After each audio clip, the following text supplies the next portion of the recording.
바울이 감옥에서 지금 이 서신을 쓰고 있는데 고난이죠. 감옥에 매여 있는 것은 고난입니다. 열심히 주를 섬기다가 감옥에 들어갔는데 이 고난은 우리에게 의문을 가져옵니다. 어떤 의문일까요? 바울이 분명히 이방인의 사도로 부름을 받았다고 하는데 그가 감옥에 있으면 이 복음 전파의 사명은 어떻게 되는 걸까? 저 로마의 황제가 바울이 전하는 예수 그리스도보다 힘이 센 건가? 또는 그가 주님의 신실한 종인데 왜 고난을 당할까? 혹시 무슨 죄가 있어서 이런 어려움을 당하는 것은 아닐까? 또는 바울은 이 죽음과 생사가 갈리는 어려운 고난을 어떻게 받아들이고 있을까? 그가 석방을 바라고 있는 것을 보면은 그도 죽음을 두려워하는 것은 아닐까?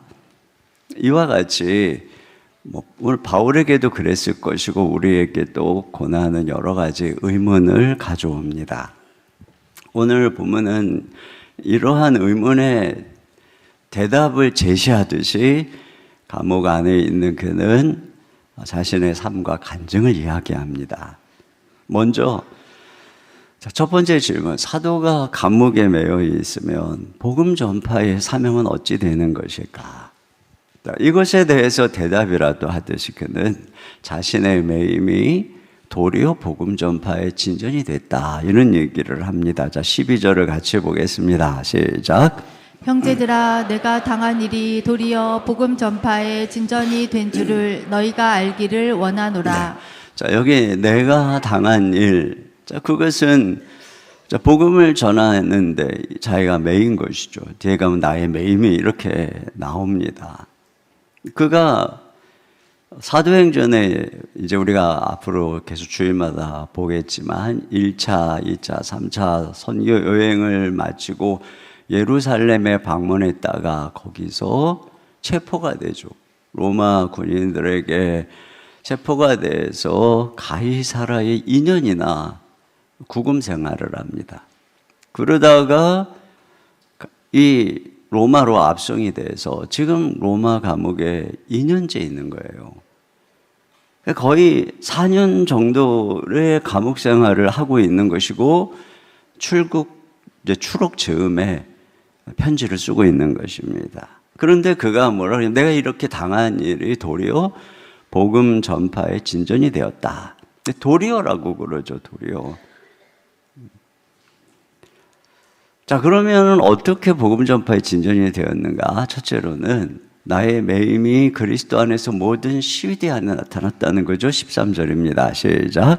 이러므로 나의 매임이 그리스도 안에서 모든 시위대 안과 그 밖의 모든 사람에게 나타났으니. 네, 나의 매임이 그리스도 안에서 나타났다는 것은 자신의 이 구금이 무슨 정치적인 죄나 윤리적인 죄 때문이 아니라 그리스도 때문에 그분을 증거하다가 라고 하는 것이 드러났다는 것이죠. 그래서 그가 자기를 변명하는 것이 그리스도를 변명하는 것이 됐어요. 내가 무슨 어지럽게 하려는 게 아니다. 그리스도는 그런 분이 아니다, 이거죠. 자기를 신문하는 사람들에게 그는 그리스도를 말하게 되었습니다. 그리고 자기를 지키는 시위대, 이제 왕의 친이 되죠. 그들에게도 복음을 전하게 됐다는 것이죠. 그러니까 감옥에 갇혔더니 이런 일을 당했더니 도리어 이전에는 전혀 만날 수 없었던 새로운 사람들에게 복음이 증거됐다는 것입니다. 그래서 이제 사도행전에 보면은 그가 이런 상황을 당하지 않았으면은 만날 수 없었던 로마 군인에게 또 군대 장관에게, 백부장에게, 천부장에게 그들을 만나게 되는 것이죠. 그리고 2명의 로마 총독인 벨리스와 베스도에게 복음을 전하게 되는 것을 보게 되죠. 이것이 바로 하나님의 섭리인 것입니다. 그러니까 하나의 문이 닫혔다고 생각을 했어요. 그런데 또 다른 문이 열리는 거예요. 그러니까 복음의 문은 이렇게 닫히는 게 아니라는 거죠. 이 내가 상황이 달라졌다고 해서 그 예루살렘에 있는 성도들이 박해로 흩어지면서 이전에는 상종도 하지 않던 사마리아인들에게 또 헬라인들에게 복음을 전하지 않습니까? 여러분 요셉의 같은 경우에 자기가 사랑받는 아들이었는데 노예가 되고 죄수가 되고 점점 낮아지고 감옥에 갇혔는데 오히려 거기서 만날 수 없는 사람을 만날 뿐 아니라 만나야 될 사람을 만나게 되고 그래서 국무총리가 돼서 하나님의 백성들을 보호하는 자리에 이르게 되는 것이죠. 그러니까 이 하나님의 뜻은, 하나님은 위대한 분이기 때문에 어떤 상황과 환경이 지금 하나님 뜻에 가로막고 있다. 여러분 이것은 잘못된 시각이라고 하는 것이죠. 오히려 이런 모든 상황들이 하나님의 뜻을 이루고 복음 전파에 진전이 되게 하시는 걸 하나님의 섭리를 볼 줄 알아야 되는 것입니다. 자, 두 번째로 바울의 매임은 밖에 있는 사람들, 즉 형제들, 성도들에게도 나타났다는 것입니다. 자, 그래서 어떤 일이 일어났는가? 14절입니다. 시작. 형제 중 다수가 나의 매임으로 말미암아 주 안에서 신뢰함으로 겁없이 하나님의 말씀을 더욱 담대히 전하게 되었느니라. 네, 그러니까 바울이 그리스도를 위해서 갇혔다. 즉 감옥에서 옥고를 치르고 있다. 자, 이런 이 내용들이 로마에 있는 성도들에게 도전을 준 것이죠. 감동을 준 것입니다. 그래서 그들이 오히려 겁없이 담대하게 복음을 전하게 됐다. 이렇게 얘기를 하는데, 그런데 이 복음을 전하는 자들이 두 부류입니다. 여기 15절에 보니까 같이 한번 또 15절 제가 읽을게요. 어떤 이들은 투기와 분쟁으로, 어떤 이들은 착한 뜻으로 그리스도를 전파했다는 것입니다. 그 여기 보면 먼저 착한 뜻으로 복음을 전파한 사람들이 있었는데 그들이 누군가? 자, 16절 시작.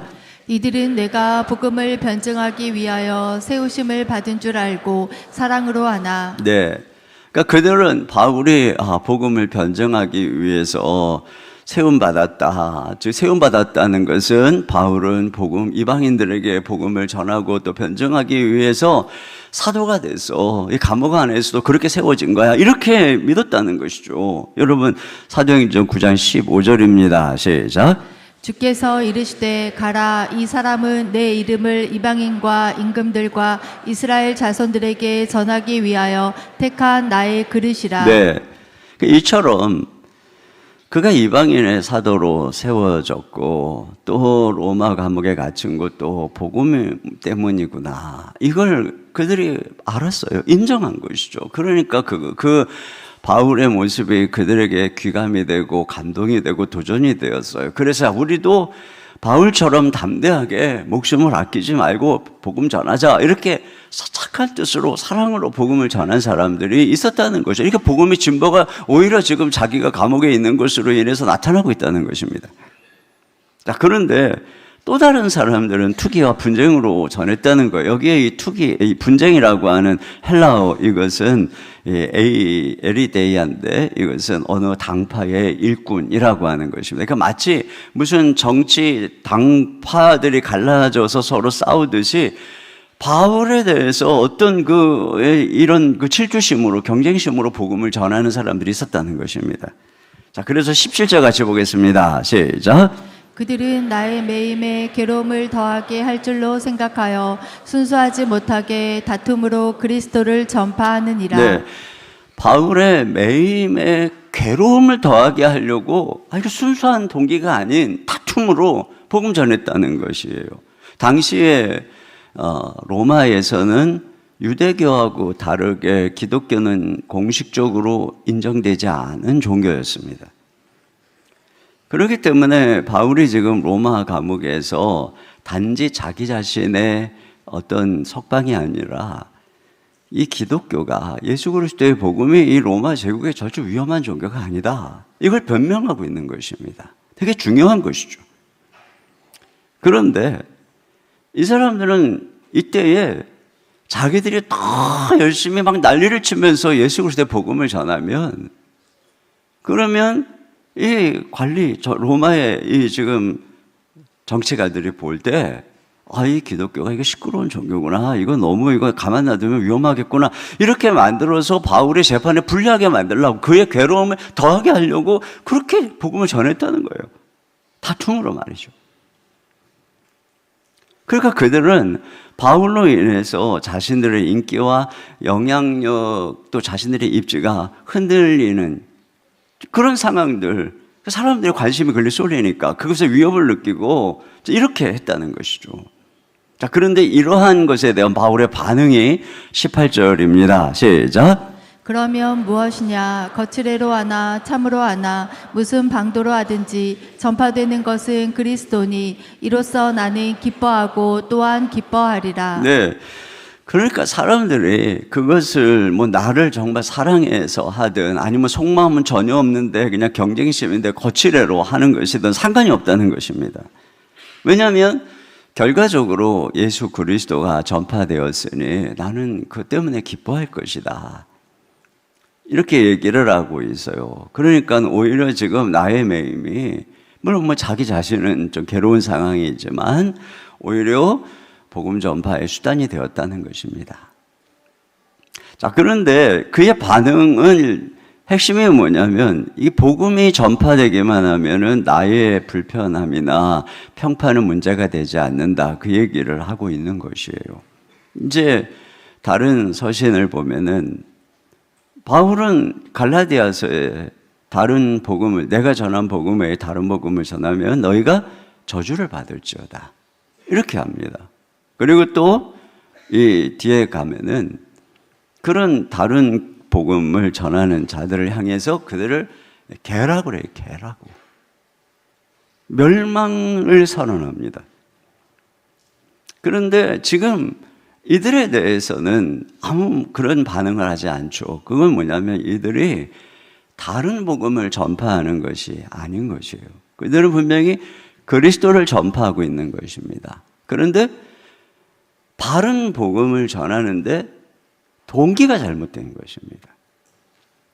그러니까 이걸 지금, 그러니까 다른 복음을 전할 때는 바울이 이렇게 막 흥분을 하는데 그들이 바른 복음을 전하는 이상 그들은 내 편이 아니라고, 그들의 동기가 순수하지 않다고 뭐라고 하지 않는 것이죠. 물론 이것은 우리가 올바른 복음만 전하면 올바르지 않은 동기로 해도 된다 이런 얘기를 하는 것은 절대 아닙니다.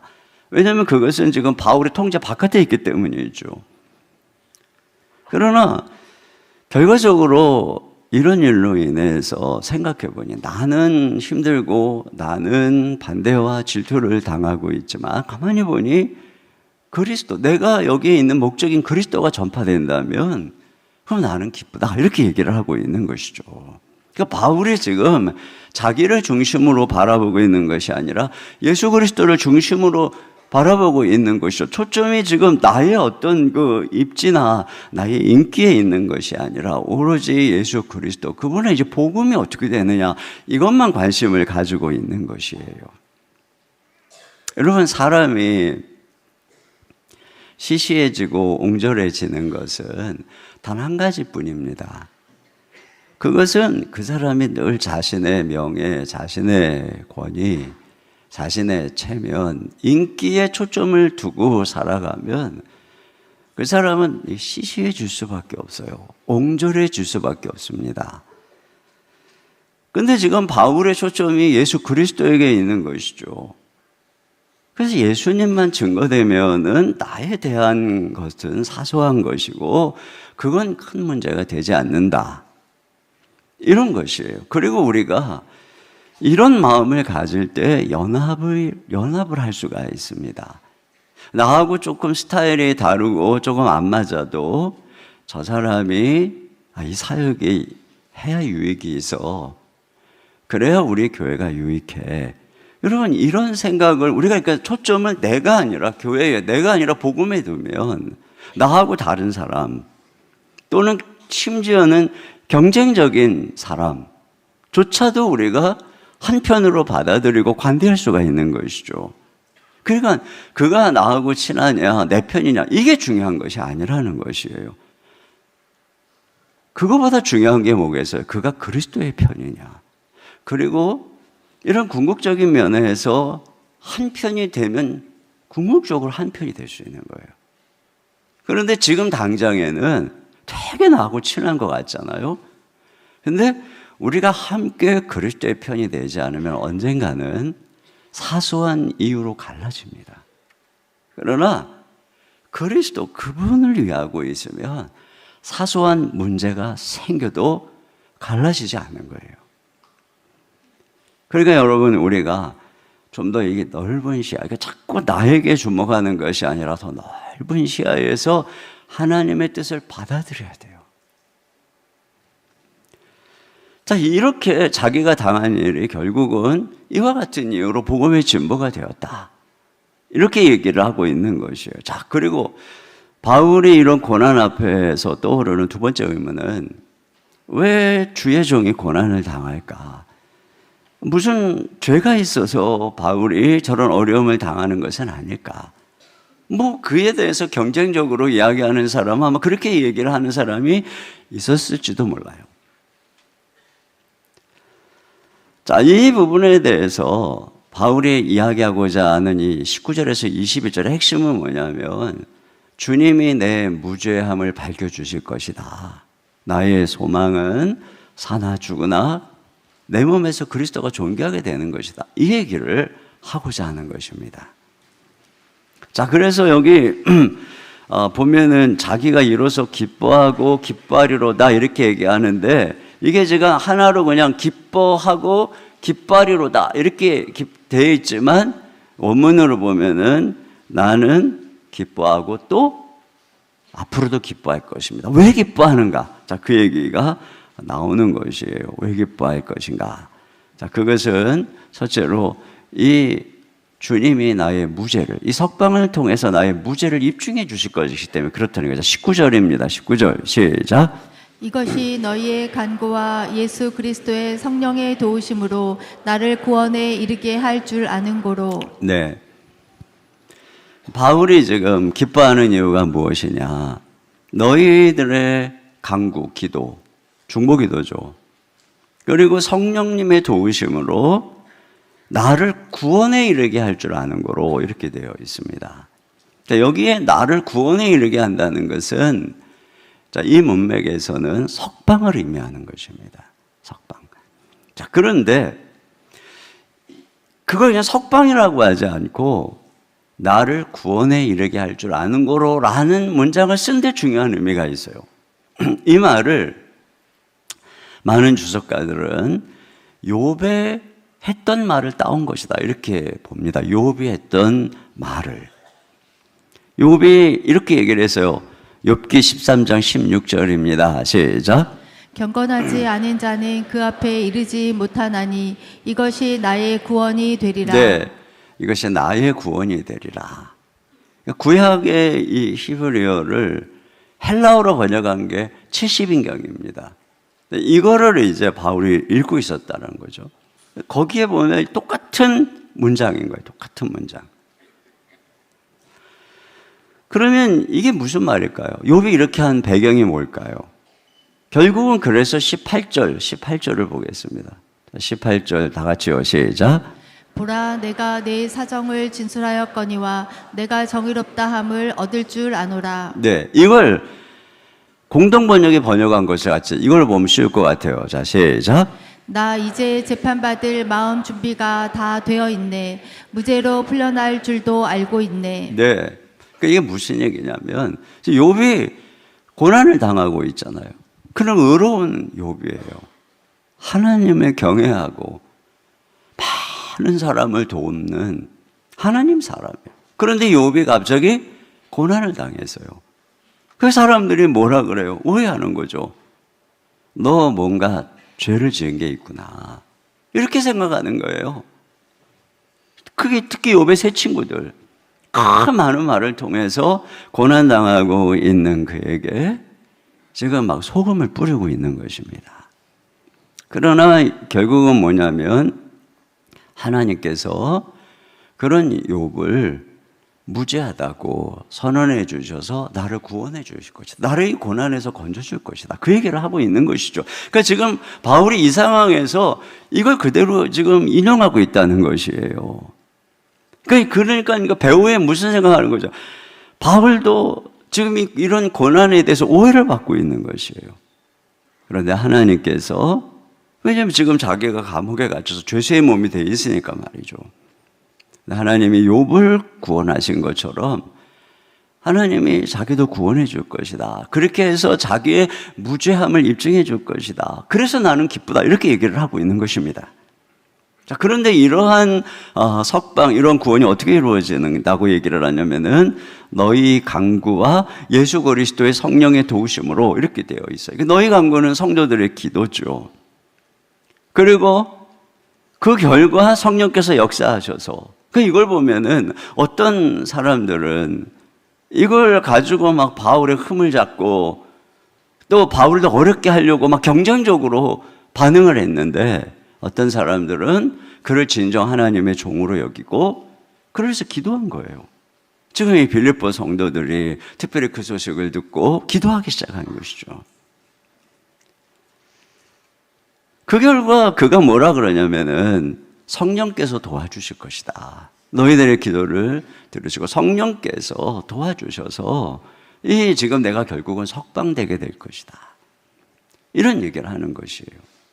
여러분, 이런 석방이 되느냐 안 되느냐는 법적인 재판이 실제적으로 이루어지는 일입니다. 그런데 지금 바울이 하는 얘기는 뭐냐면 성도들의 기도를 하면 성령께서 주장해 주셔서 이 공의로운 올바른 재판이 이루어지도록 이 실제적인 역사를 하실 것이다. 바로 그 얘기를 하고 있는 것이죠.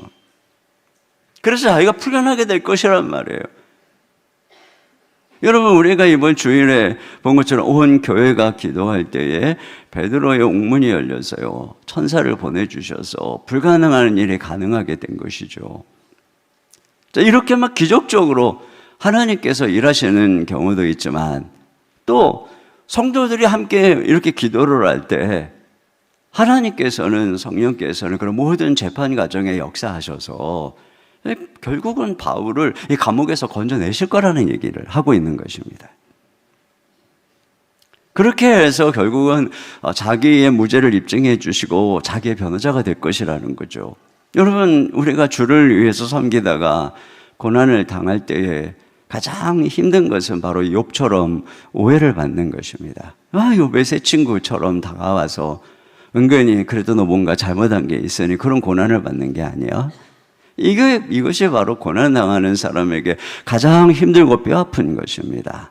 그런데 이런 때에 하나님께 기도하는 것이죠. 하나님께 기도하면 공의로우신 하나님은 그 기도를 들으십니다. 그래서 다윗이 말한 것처럼 원수의 목전에서 주님이 내게 상을 베푸실 것이다. 내 머리에 기름을 부으시고 내게 상을 베푸실 것이다. 다윗이 고난을 당할 때에 그를 가장 힘들게 했던 사람들이 이 자기 친구들, 자기와 함께 예배드리러 가고 자기와 함께 밥을 먹던 그런 친구들이 발꿈치를 들었다는 거예요. 배신을 했다는 것이죠. 그리고 뒤에서 그 바울의 다윗에 대해서 뭐라 했다는 것입니다. 그러나 결국은 이 다윗을 원수의 목전에서, 그를 죽이려고 끌어내려고 하던 목전에서 상을 베풀어 주신다. 하나님이 밥상을 차려주신다는 것입니다. 그러니까 우리가 억울하지만 이럴 때 기도하는 것이 가장 중요한 것이죠. 그걸 하나님이 일하시는 거죠. 그러면서 두 번째로 그가 하는 얘기는 나의 소망은 사나 죽으나 그리스도가 존귀하게 되는 것이라, 그 얘기를 하는 거예요. 그러니까 내가 지금 이렇게 석방을 기뻐하는 이유는 사실은 이 무죄와 더불어서 복음의 무죄를 드러내기 위한 것이라는 거죠. 그러면서 내 소망이 한 가지가 있는데, 내가 이 감옥 안에서 가지고 있는 소망은 오직 나를 통해서 내가 살든지 죽든지 그분이 존귀해지는 것이다. 20절을 다 같이 보겠습니다. 시작. 나의 간절한 기대와 소망을 따라 아무 일이든지 부끄러워하지 아니하고 지금도 전과 같이 온전히 담대하여 살든지 죽든지 내 몸에서 그리스도가 존귀하게 되게 하려 하느니. 네, 이것이에요. 그러니까 자기가 정말 소망하고 또 바라는 것은 아무 일이든지 부끄러워하지 아니하고, 이것은 이게 좀 수동태로 쓰여져 있어요. 그러니까 무슨 일이든지 내가 수치를 당하지 않는 것이라는 얘기예요. 내가 이 부끄러움을 당하지 않는 거예요. 왜 지금 자기 안에, 자기의 몸에 이제 그리스도의 명예가 달려있기 때문에 내가 어떤 경우든 내가 수치당하지 않는 것이다. 그러면서 오히려 내가 진짜 바라는 것은 내가 담대해서 내가 죽든지 살든지 나를 통해, 내 몸을 통해 그리스도가 존귀하게 되는 것이다. 그래서 그가 이제 앞으로 받게 되는 이 모든 재판의 과정은 자칫 잘못하면 죽음과 삶을 가를 수 있는 그런 엄청난 과정이에요.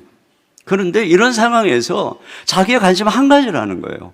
뭐 타협을 하거나 또는 뭐 어떤 뭐 이상한 얘기를 하거나 뭐 이런 것이 아니라 한 가지뿐인데, 내가 그리스도 그분을 존경하기 위해서는 담대할 것이라는 거예요. 담대하게 이 복음의 예수 그리스도를 변호하고 그분을 말할 것이라는 거죠. 이게 자기의 소망이다. 여기 기대와 소망이라고 하는 이 기대, 이 단어는 이 머리를 앞으로 쭉 내밀고 다른 것들을 아무 관심도 갖지 않고 오직 한 가지만 바라보고 있는 바로 그러한 것이. 그러니까 자기가 전적으로 소망하고 있는 것은 한 가지밖에 없다. 나는 내 몸을 통해서 그리스도가 존귀하게 되는 것, 이외에는 아무것도 없다는 것입니다. 그러면서 21절 같이 보겠습니다. 시작. 이는 내게 사는 것이 그리스도니 죽는 것도 유익함이라. 네, 내게 사는 것이 그리스도다. 이 말은 지금 나는 그리스도를 위해 살고 있다, 이것입니다. 그분이 나의 인생의 목적이다. 이거 전부라는 것입니다. 그렇다면 죽는 것도 유익하다. 그것은 내가 그분을 위해 죽는 것도 유익하다는 것입니다. 여러분, 어떤 아주 충성스러운 종이 평생 주인을 위해서 살다가 어느 순간에 주인을 위해, 주군을 위해서 싸우다가 죽을 순간이 되었단 말이죠. 그러면 그가 뭐라 그랬어요?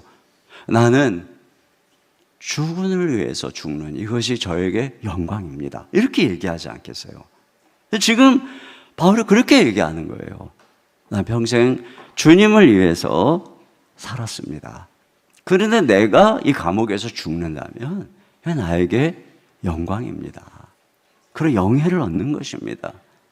이런 얘기를 하고 있는 거예요. 이것이 바울의 고백이고 결심이라고 하는 것이에요. 여러분, 이것처럼 우리 안에는, 우리에게는 주님의 이 명예가 달려 있는 것입니다.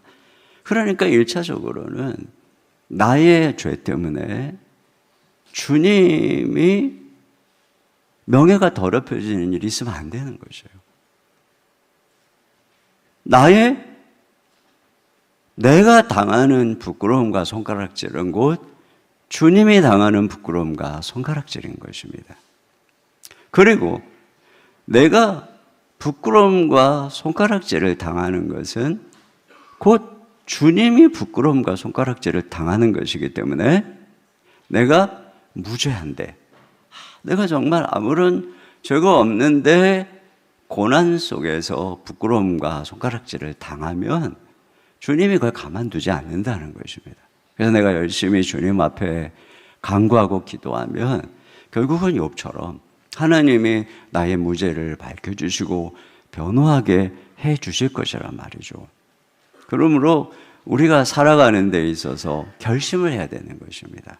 그건 뭐냐면 이렇게 바울처럼 내가 살든지 죽든지 내 인생 전체를 통해서 그리스도가 존귀하게 되기를 원합니다. 어떤 순간에서든지 말이죠. 이런 결심을 하고, 물론 이것이 다 수동태로 쓰여져 있어요. 그러니까 이런 결심을 하지만 이렇게 되기를 원한다는 것이에요. 소망인 것이죠. 이 간절한 기대와 소망. 근데 여러분, 저는 우리가 나 이렇게 살 거야 라고 하는 결심보다, 그것도 중요하지만 중요한 것은 소망인 것입니다. 소망. 과연 나에게 이런 소망이 있는가? 나는 정말 내 몸에서 주님이 영광 받으시고 그분만이 그럴 소망이 있나? 그러면서 기도를 하면 주님이 그렇게 해주실 거라. 이게 바울의 겸손함인 것입니다. 왜냐하면 우리가 그렇게 할 수가 없어요. 우리가 그렇게 할 수가 없어요. 벌써 아침부터 조금 약간 더운 부채질하는 분도 조금 있는데, 다 조는 분 없지만 좀 졸음도 깰 겸 조금만 여기 환기 좀 해주시면 좋겠어요. 세 번째로, 자, 또 한 가지 이제 이어지는 질문은 뭐냐면, 이런 의문이 떠오르는 거예요. 당신이 그렇게 석방을 위해서, 이 석방이 지금 나의 무죄가 주님의 무죄이기 때문에 그걸 지금 그가 소망하고 있는 것인데, 이렇게 석방 풀려나려고 애쓰는 거 보니까 당신도 죽음이 두려운가 보. 당신도 사는 게 좋은가 보. 당신 맨날 천국을 얘기하더니 사도도 별 수 없는 것 아니요. 또 이런 질문인 것이죠. 이런 질문. 가끔 제가 그런 얘기를 들어요. 어느 막 훌륭한 목사님이 아프셨어요. 당연히 아프니까 어떻게 해요? 나이가 드셨지만 그래도 병원에 가서 치료도 하고 막 이제 이렇게 하면, 그럼 이렇게 얘기하는 거예요. 살 만큼 사셨는데, 늘 천국을 설교하셨는데 왜 더 사시려고 저러지? 목사님이 천국을 믿기는 하시나? 뭐 이런 질문 같은 거죠. 자, 이러한 상황에서 바울은 이런 죽음과 삶의 갈림길에서 그의 위대한 신앙 고백을 또 하는 거죠. 여기서 이제 우리는 이 죽음에 대해서, 삶에 대한 바른 자세를 배우게 되는 것입니다. 자, 먼저 그가 선택의 길에 있다고 얘기를 하죠. 22절입니다. 시작. 그러나 만일 육신으로 사는 이것이 내 일의 열매일진데 무엇을 택해야 하는지 나는 알지 못하노라. 네, 내가 육신으로, 그러니까 살아나는 거죠. 이 육신으로 사는 거죠. 이것이 내 일의 열매다. 이 얘기는 내가 육신으로 살아 있어야 사도로서의 사명, 선교적 사명을 위해서 열매 맺을 수 있다. 그 얘기를 하는 것입니다. 그러니까 그러니까 자기에게 주어진 사명, 그리고 할 일이 많잖아요. 이걸 생각해 보면 지금 자기에게는 내가 뭘 선택해야 될지 모르겠다는 거예요. 그래서 그가 둘 사이에 끼어 있다. 이런 얘기를 하죠. 23절입니다. 시작. 내가 그 둘 사이에 끼었으니 차라리 세상을 떠나서 그리스도와 함께 있는 것이 훨씬 더 좋은 일이라. 그렇게 하고 싶으나. 네, 둘 사이에, 내가 석방돼서 살아나는 것과 내가 여기서 죽는 것 사이에 끼어 있다는 것이죠. 물론 그는 석방될 것을 확신하지만 아직 결정이 안 됐어요. 어떻게 될지 모르는 상황입니다. 그러니까 자기에게는 석방과 죽음 둘이 자기 앞에 있어요. 근데 그 둘 사이에 끼어 있다는 것입니다. 여기서 그가 이 죽음을 어떻게 생각하고 사는 것을 어떻게 생각하는지를 볼 수가 있습니다. 첫째로 그는 죽음에 대해서 이렇게 얘기를 합니다. 그것을 세상을 떠나는 것이다. 떠난다.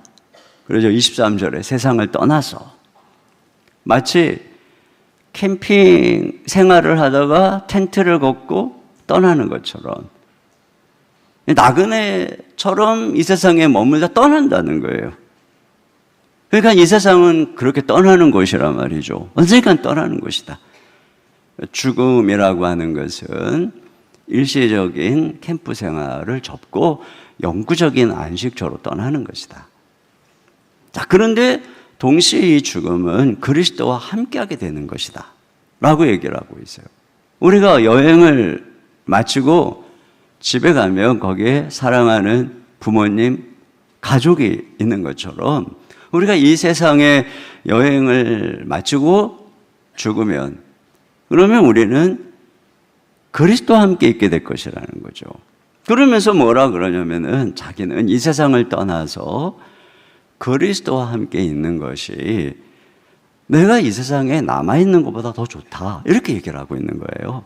그래서 여기 좋다고 하는 이 단어가, 더 좋다고 하는 게 헬라어로 하면 삼중임, 삼중. 그래서 영어로 번역을 very far better, very far better. 이건 너무너무 좋다, 무지 굉장히 좋다, 이렇게 이제 번역을 한 거죠. 자기가 죽어서 주님과 함께 가는 게 난 훨씬 좋다는 것입니다. 이게 둘을 비교했을 때 자기는 죽어서 주님께 가 있는 게 더 좋다. 그의 무게중심이 이 땅에서 사는 게 아니라 죽음 저편 그리스도께로 기울어 있는 것입니다. 여러분, 우리가 어떤 긴 여행을 하다 보면 고단하잖아요. 그러면 나중에 무슨 생각이 들어요? 처음에는 막 여행지 가는 게 좋았지만 나중에는 빨리 집에 가고 싶다. 빨리 집에 가고 싶다. 빨리 집에 가서 사랑하는 가족을 만나고 싶다. 이렇게 지금 얘기하는 것처럼 여러분, 우리가 이 땅에서 살아가는 것이 잠시의 나그네 길이고 본향을 향해서 나아가는, 그리고 우리의 본향이 하늘에 있는 시민이라면 거기에 하나님 아버지가 계시고 우리 주 예수 그리스도가 계시고 본향에 거기에 마음을 두고 여기를 이렇게 잠시 살아가는 것, 이게 정상인 것입니다. 그러니까 우리는 이 사도를 통해서, 이 사도의 신앙 개인적인 간증을 통해서 우리들에게 모범을 제시하는 거예요. 모범을. 이게 우리가 본받아야 될 자세라는 거죠. 근데 동시에 그는 그렇다면 살아가야 될 이유는 뭔가? 이걸 또 얘기를 하고 있어요. 자, 세상을 떠나서 난 정말 주님과 함께 있고 싶고 내 마음은 거기에 있는데, 그러나 내가 세상에 더 남아 있어야 된다면 그 이유가 뭘까? 그 24절 같이 봅니다. 시작. 내가 육신으로 있는 것이 너희를 위하여 더 유익하리라. 네, 자기가 육신으로 살아있는 것이 그들에게 더 유익하기 때문에, 너희에게 유익하기 때문이다. 그럼 그 유익이 뭘까? 그게 25절입니다. 시작. 내가 살 것과 너희 믿음의 진보와 기쁨을 위하여 너희 무리와 함께 거할 이것을 확실히 아노니. 네, 자, 너희 믿음의 진보와 기쁨을 위해서, 그러니까 자기가 살아서 그들과 함께 하면은 내가 너희의 믿음의 진보의 유익을 줄 것이다. 내가 너희가 그리스도 안에서 기쁨으로 신앙생활하는 것에 유익을 줄 것이다. 이 얘기를 하고 있는 것이에요. 그래서 바울은 내가 더 살아서 너희들의 믿음을 성장시키는 일을 돕고 너희가 기쁨으로 신앙생활을 할 수 있도록 도와줄 것이다. 그 얘기를 하는 것이죠. 그렇게 할 수 있다는 것이에요. 그래서 26절입니다. 26절 또 시작. 내가 다시 너희와 같이 있으므로 그리스도 예수 안에서 너희 자랑이 나로 말미암아 풍성하게 하려 함이라. 네, 그렇게 해서 결국 이게 되게 좀 말이 어렵게 번역이 되어 있지만 핵심은 뭐냐면 예수 안에서 그들의 자랑이 바울로 말미암아 풍성해지다. 이거는 뭐냐면 그들이 예수님을 자랑하는 것이 나 때문에 풍성해질 것이다. 그런 얘기를 하는 거예요. 근데 그들이 점점 결국은 믿음이 성장하고 예수님 안에서 신앙생활하는 것이 기뻐서 그들이 예수 그리스도를 세상 속에 자랑하고 높이는 것이 나로 인해서 더 풍성해지게 될 것이다. 이 얘기를 하는 것이죠. 그러니까 바울을 통해서 너희 믿음이 진보할 것이고 믿음이 커지게 될 것이고 예수님의 자랑하는 것이 풍성해질 것이다. 바로 이런 것이죠. 이게 바로 자기가 줄 수 있는 유익이라고 하는 것이에요. 첫째로 성도들이 유익을 얻을 것이다. 두 번째는 그리스도가 영광을 받게 될 것이다. 그렇기 때문에 내가 살아있어야 될 이유를 거기서 찾는 거예요. 그런 면에서 내가 정말 원하는 것은 죽어서 예수님과 함께 있는 것인데, 그러나 내가 살아있는 게 교회의 유익이 되고 예수 그리스도를 높이는데 유익이 되기 때문에 내가 어떤 걸 선택해야 될지 모르겠다. 그러면서 뭐라 그래요? 자기의 원함보다 성도들의 필요를 우선순위에 두고 있는 거예요. 그래서 하나님이 나를 살려줄 것이다. 그리고 그걸 향해서 가는 거예요. 내가 이걸 원하지만 바로 이 필요를 위해서 하나님 부르는 삶을 해서 받아들이는 거죠. 여러분, 우리는 이런 얘기를 들으면 이게 저거 뭐 그냥 꾸며낸 얘기 아니야? 이렇게 생각할지도 몰라요. 왜냐하면 우리는 지금 너무 편하게 살고 있기 때문에. 그러나 바울은 지금까지 살아온 것도 고난이고 앞으로 살아갈 날도 고난이에요. 여러분, 바울을 부르면서 주님이 그의 인생을 이렇게 예언했어요. 사도행전 9장 16절입니다. 시작. 그가 내 이름을 위하여 얼마나 고난을 받아야 할 것을 내가 그에게 보이리라 네. 하시니. 그러니까 지금 그가 이렇게 고난을 지금까지 받아왔어요. 절정에 이르고 있는 것입니다. 그리고 점점 로마 황제의 박해는 심해지고 곧 네로의 박해가 극심해져서 이제 몇 년 후에 바울은 잠시에서 풀려나지만 몇 년 후에 바울은 네로와 치하에서 목베어 순교합니다. 지금 그는 살아있어도 계속 복음 전하는 사명을 해서 매맞고 잠 못 자고 파선당하고 강도도 만나고 이렇게 뭐 옥에 갇히고 굶주리고 막 이런 일들이 태반이었던 것이에요. 그러니까 나는 살아나는 것보다 나 지금 여기서 죽어서 예수님과 깨는 게 나 훨씬 더 좋다 이렇게 얘기를 하는 거죠. 그러나 내가 살아있는 것이 너희들에게 유익이 되고 주님께 영광이 되기 때문에 나는 살게 될 것이라는 얘기예요. 그렇게 살아가겠다는 거죠. 그러니까 그의 삶의 이유를 어디서 찾는 거예요? 사명. 그러니까 그의 삶, 살아갈 이유를 그는 어디서 찾는 것이냐? 바로 이 사명에서. 근데 그 사명은 뭐냐면 다른 사람의 유익인 것이에요. 이걸 위해서 포기하겠다는 것입니다. 자기가 원하는 것을. 여러분, 여기서 우리가 생각을 해야 되죠. 이게 마지막 부분인데요. 하나님이 과연 지금 나를 살리시는 이유가 뭘까? 그것은 누군가를 위한 이 사명인 것이에요. 제가 주일날에도 이야기를 했었지만 사실 지난 여름 내내 너무너무 바빴어요. 로잔 대회 준비도 있고 또 뭐 여러 만남들 이런 것 때문에 그리고 또 뭐 얼마나 더웠어요. 그러니까 이 말씀을 준비할 여력도 없고 뭐 한다고 앉아 있는 것도 너무너무 괴롭고 시간은 가고 막 마음은 이러면서 틈틈이 말씀을 준비하기 위해서 성령님들은 나에게 안식을 통해서 좀 체력도 충전하고 좀 쉬고 이러기 위해서 시간을 배정해 줬는데 이건 뭐지 내가 쉬지도 못하고 운동도 제대로 못하고 내가 이게 비실비실한 모습으로 돌아가기가 안 되는데 막 이런 부담 속에서도 또 특세는 해야 되고 막 이런 여러 가지 생각이 너무너무 많았어요. 그러다가 이번에 로잔 대회 때문에 특세를 한 주만 할까? 막 이런 생각을 해봤던 거예요, 제가.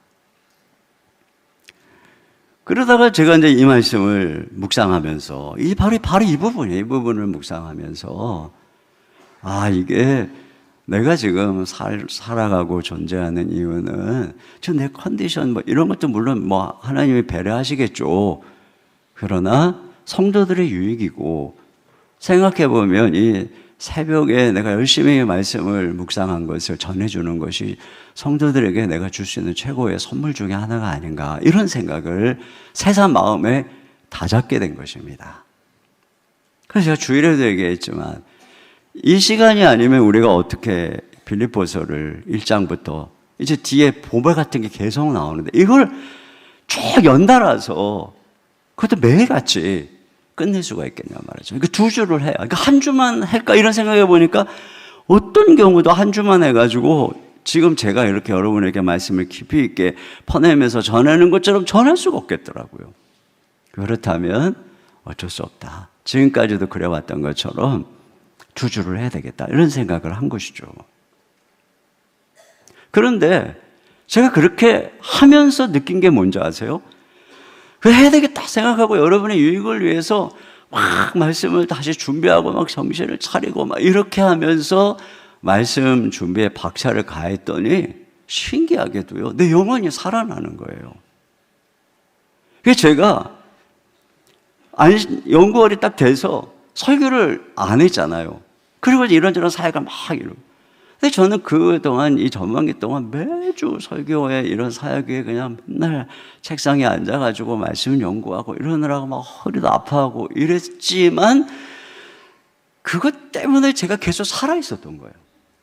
그래서 설교를 딱 안 하고 자, 이제 시간이 있으니까 좀 뭐 밀린 일 좀 해야 되겠다 하면서 이제 뭐 여러 한국교회 일들 막 이런 걸 하는데 느끼는 게 뭐냐면 영적으로는 막 덥고 막 이러니까 내가 그전처럼 말씀에 깊이 들어가질 않는 거예요. 근데 이 특세라고 하는 숙제를 앞에 두고 또다시 나를 책상에 앉혀갖고 막 말씀을 보다 보니 내가 다시 영적으로 살아나는 거예요. 그래서 제가 느낀 게 뭐냐면 아, 이게 지금 내가 그동안 살아있던 것이, 내가 지금 성도들 앞에서 믿음으로 살아있던 것이 성도들 때문이었구나. 이런 생각을 하게 된 것이에요. 사명으로 인해서 내가 살아 있었던 것이구나. 그러니까 내가 성도들이 아니었다면 나는 얼마나 형편없는 존재가 되었을까. 이런 생각을 한 거죠. 지난번에 여름에 유기성 목사님 오셨잖아요. 네, 유기성 목사님 이제 우리 집에 설교하시고 대화를 하는데 목사님이 그러는 거 이상하게 예전보다 설교하는 게 부담된다는 거예요. 그러면서 하시는 말씀이 은퇴 목사님들 설교해달라고 뭐 해달라고 초청하면 좋아할 것 같은데 사실은 부담을 느낀다는 거예요. 늘 하던 설교 그걸 안 하고 갑자기 어느 날 설교를 하라고 그러면 그게 엄청나게 부담이 된다는 거죠. 그런 이야기를 들으면서 느끼는 게 그거예요. 아, 이게 내가 다른 사람의 유익의 짐을 매일 짊어지고 말씀 앞에 나를 쳐서 복종시키면서 성도들을 살리기 위해서 하고 또 새벽을 깨우고 이렇게 하는 것이 결국은 내가 사는 길이었구나. 그러면서 제게 든 생각이 뭐였냐면 내가 끝까지 사도들처럼 인생을 마감하는 방법, 중간에 망가지지 않고 끝까지 사도들처럼 살다가 인생을 마감하는 방법을 깨달은 거예요. 그건 뭐냐면 내가 은퇴하고 저 시골에 가서 텃밭이나 가꾸고 노후에 손주들이나 보면서 평안히 살자. 이게 아니라, 물론 손주를 보는 거 중요한 사명입니다. 그게 아니라, 물론 이게 되게 중요한 거예요. 이 얘기를 하려고 하는 것은 아니고, 죽을 때까지 주님께서 나를 부르시는 그때까지 바울처럼 사는 거예요. 그 은퇴라고 하는 게 리타이어잖아. 바퀴를 갈아 끼고, 여러분이 어떤 삶에 있든지 그게 끝이 아니라는 거죠. 죽을 때까지 주를 위해서 열심히 살고, 그러니까 제가 계속 순간순간 말씀을 준비하면서 막 힘들고 그럴 때마다 계속 제 안에 이렇게 되뇌이는 게 뭐냐면 지금 내게 하나님이 생명을 주신 이유는 이것 때문이야. 지금 하나님이 내게 건강을 주신 이유는 이것 때문이야. 너는 네 생명을 가지고 해야 될 일을 하고 있는 거야. 이렇게 자꾸 나를 되뇌이는 거예요. 그 일을 계속 하는 거죠. 그러다 보니 그 말씀이 나를 살리는 거예요. 이게 내가 사는 길이었구나. 이거 내가 안 하면 뭐 하겠어요? 잠자고 텔레비 보고 뭐 친구들하고 만나서 목사 만나서 뭐 커피 마시고 밥 먹고. 물론 그런 것도 필요 없다. 막 이런 얘기를 하는 건 아니에요. 그렇게 이원론적으로 생각하는 게 아니라 이런 중심이 그런 거죠. 여러분, 우리가 살아가야 하는 이유를 다시 생각했으면 좋겠어요. 그래, 제가 이 생각을 하니까 너무 좋더라고요. 희망이 생기더라고요. 그래, 나는 이제 제가 더사랑의 교회 담임 목사로 언젠가 은퇴하겠죠. 그러나 나는 죽을 때까지, 내 눈 감는 순간까지 주님이 나를 부르신 그 부름을 따라서 바울처럼 달려갈 거다. 그러면 나는 진짜 끝까지 멋지게 살 수 있을 것이다. 이런 생각을 하거든요. 저와 여러분이 사는 것도 죽는 것도 오직 우리 주 예수님을 위해서 살아가는 저와 여러분 되시기를 주님의 이름으로 축원합니다. 우리 시간에 같이 자리에서 일어나서 우리 찬양 같이 드리도록 하겠습니다. 이제 내가 살아도 주 위에 살고 이제 내가 죽어도 주 위에 죽네. 하늘 영광 보여주며 날 오라 하네. 할렐루야 찬송하며 주께 갑니다. 그러므로 나는 사나 죽으나 주님의 것이요 날 위해 피 흘리신 내 주님의 것이야. 이 고백이 내 고백이 되고, 주님 오늘 바울을 통해서 주신 이 말씀처럼 저도 이러한 삶 살기 원합니다. 자, 우리 이런 고백을 가지고 같이 찬양하겠습니다.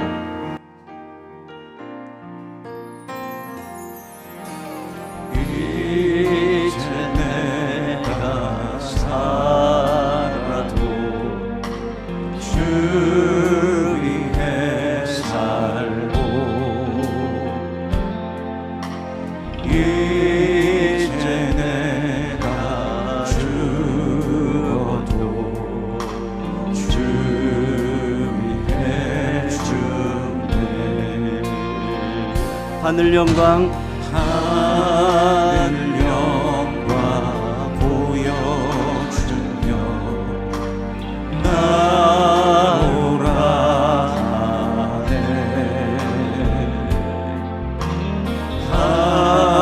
할렐루야 찬송하며 주께 감히.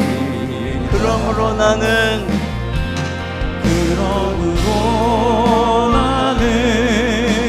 사나 죽으나 주님의 것이요 사나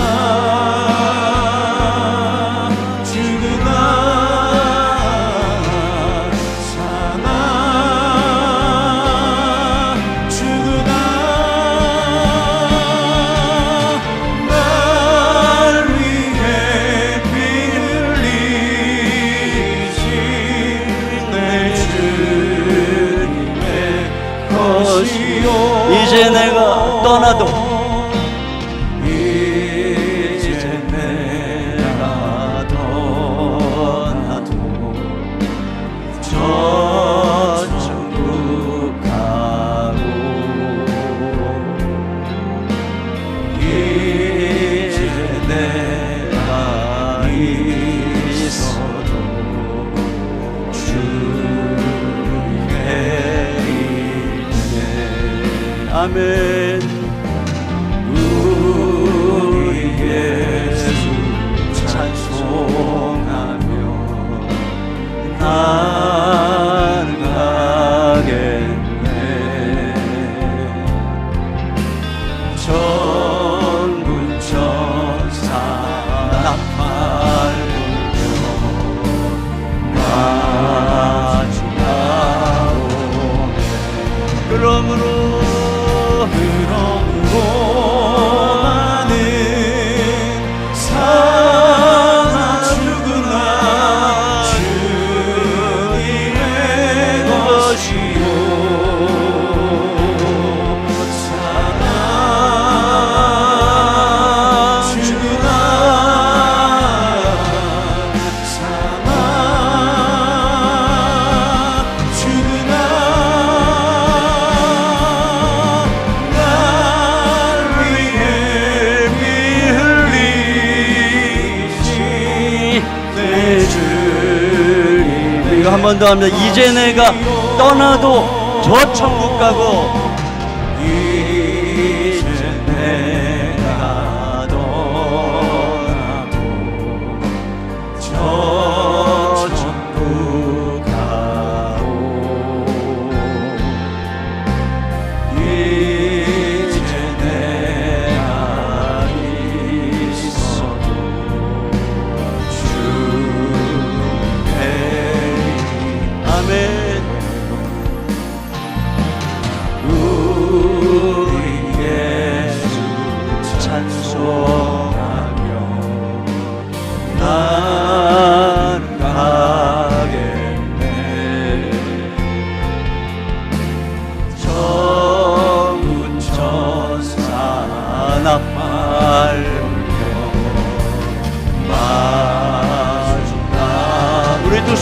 기도하고 찬양합니다. 그러므로 나는 사나 죽으나 주님의 것이요 사나 죽으나 사나 죽으나 날 위해 피 흘리신 내 주님의 한 번 더 합니다. 그러므로 나는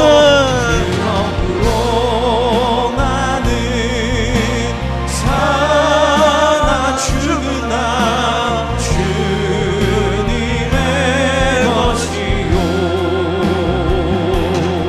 사나 죽으나 사나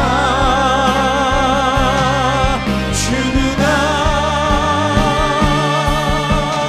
날 위해 피 흘리신 내 주님의 것이요 우리 주님께 영광의 박수 올려드립니다.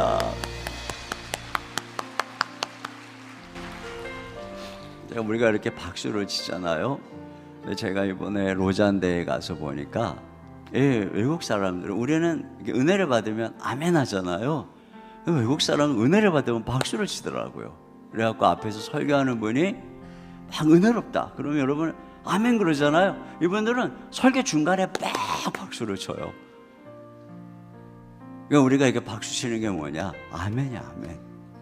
정말 그렇습니다. 주님 찬양합니다. 주님, 우리 주님께 다시 한번 영광의 박수 드립니다. 아멘. 우리 시간에 같이 기도 제목 함께 읽고 주님께 우리도 이 고백을 드렸으면 좋겠어요. 주님, 정말 이 고백이 바울의 이야기가 아니라 저의 이야기가 되고 싶어요. 주님, 이 세상하고는 다른 이 주님, 예수님과 함께하는 이 삶을 살아가고 싶어요. 자, 이 고백을 가지고 우리 같이 기도 제목 주님께 올려드립니다. 시작.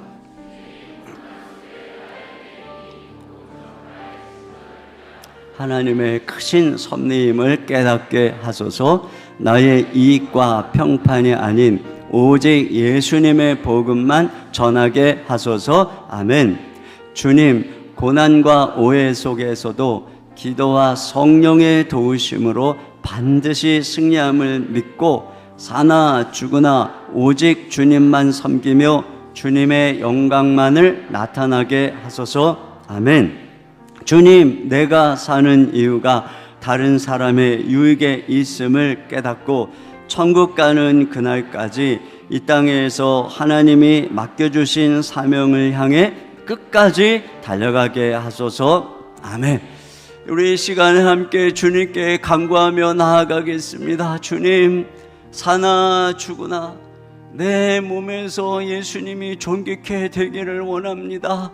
주님, 그러한 삶으로 우리를 빚으시고 숨지는 그 순간까지 이 사명을 위해, 다른 사람의 이익을 위해 우리 예수님처럼 바울처럼 달려가게 하옵소서. 우리 주여 한번 부르시고 다 같이 한 목소리로 기도하겠습니다. 주여